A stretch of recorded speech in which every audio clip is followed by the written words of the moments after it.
Hi everybody, Dan Illman here with some exciting news. DRF Formulator, the gold standard in past performance information, is now free exclusively on DRF Bets. Join DRF Bets with the promo code WINNING, get a $250 first deposit match bonus, a $10 free bet, and free Formulator already uploaded to your account. Access Formulator's premium features, including sortable trainer stats, race replays, personalized trip notes, and lots more. Free Formulator, exclusively on DRF Bets. Hi everybody, Dan Illman, Mike Beer kicking off a 50-cent pick 4 on Sam F. Davis Saturday at Tampa Bay Downs with race number 8, the Suncoast, for the 3-year-old fillies, going 1 mile and 40 yards. Let's take a look at this field. The horse they're all going to have to beat is trained by Todd Pletcher. It's the number 2 Nest, 3-5 on the morning line, and won the grade 2 Demoiselle by only a neck, but might have been pounds better. Yeah, I mean, she's just pretty much a standout in this field, Dan. 3-5 is probably generous on the morning line.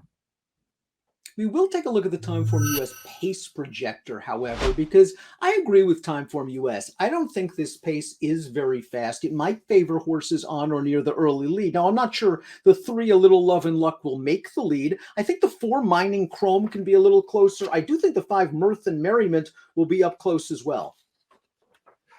Yeah, I mean, we'll see how that all plays out, I guess. I mean, the real problem with, looking at the pace and thinking that things could be different, Dan, is that Nest is just a really tactical horse. And it feels like no matter what happens, or she's not going to be compromised by the way the race is run.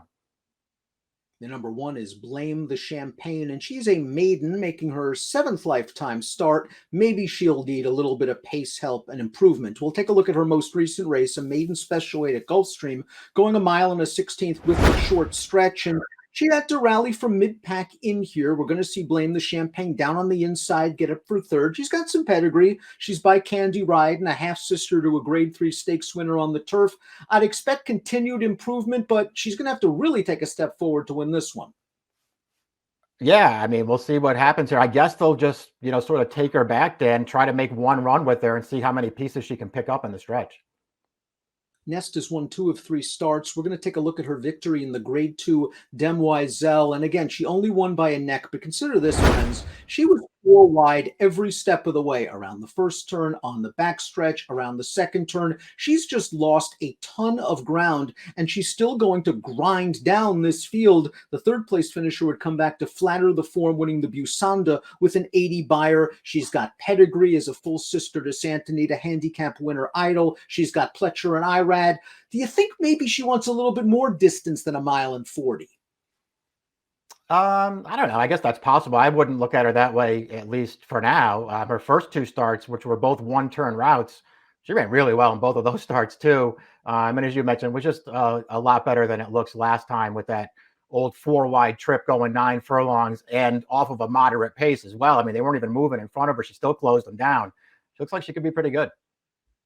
It looks like an Arrogate California Chrome rematch. The 3 A Little Love and Luck by Arrogate, the 4 Mining Chrome by California Chrome. A Little Love and Luck became Arrogate's first stakes winner when she won the Ginger Brew on grass. Thought Paco Lopez gave her a nice ride. We're going to watch A Little Love and Luck win this race. This horse showed good tactical speed to get into the pocket. Paco got her to the outside at just the right time, and the gray filly does the rest and storms him down. This horse ran well on synthetic 2 starts back, Mike, I thought, with a similar in-out trip. The question is, can she be as effective on dirt?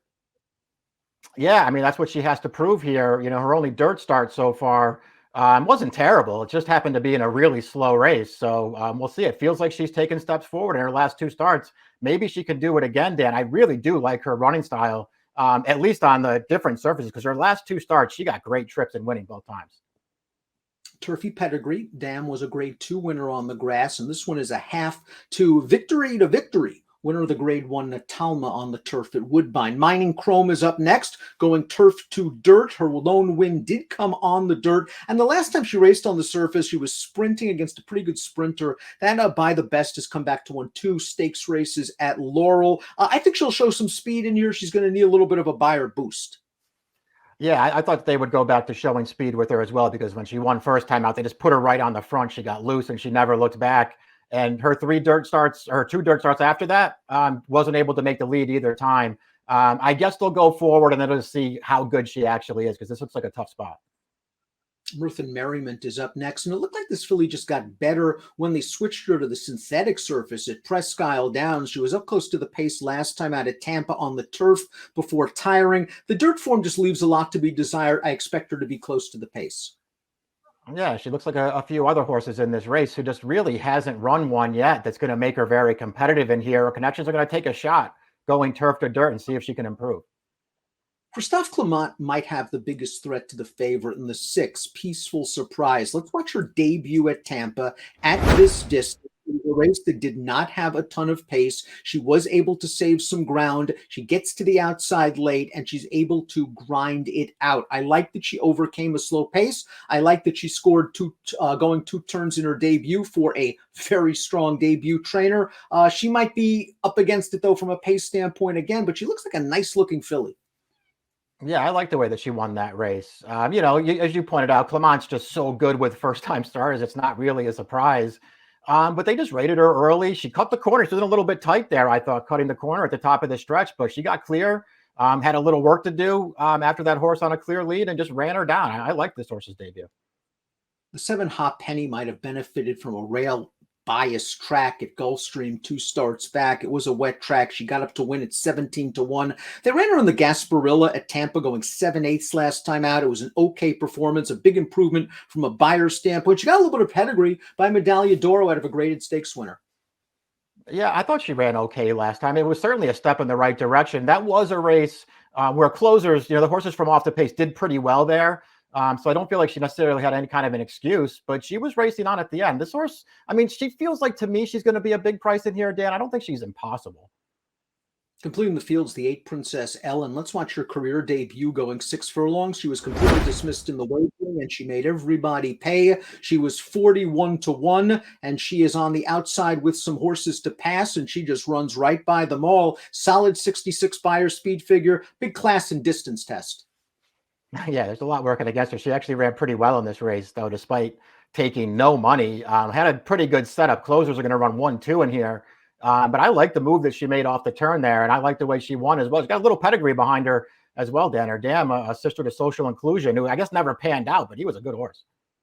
He was a fast horse and can carry at middle distances. Let's take a look at our top selection for the Suncoast. Just think Nest, a little too good for this field, and if she wins this one, she's probably on the path to the Kentucky Oaks for Todd Pletcher. Mike, you're going 2-6.